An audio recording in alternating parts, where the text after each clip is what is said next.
Ertalab uydan chiqib ketasiz. Nima uchun? Nima uchun mehnat qilyapsiz? Ro'zg'orim, bola chaqam, ota-onam deb.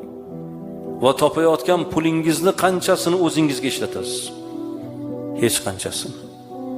Butun borlig'ingiz o'zingiz kiymasangiz ham o'g'lim, qizim yaxshi kiysin, birovdan kam bo'lmasin, tengqurlardan kam bo'lmasin deb ota usti yupun bo'lsa ham bolasini yaxshi kiyintirib qo'yadi. Men ishonaman-da, mana shu yerda o'tirgan akalar bor-ku, siz pul topayapsiz, lekin o'zingizga qancha sarf qilsangiz, sizdan ayolingiz o'ziga ko'p sarf qiladi, to'g'rimi?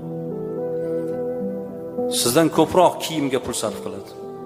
O'zi uchun erkak kishidan ayol kishi ko'proq pul sarf qiladi. Lekin shu pulni siz topayapsiz. Shuning uchun do'stlaringiz orasida, tengqurlaringiz orasida usti yupun bir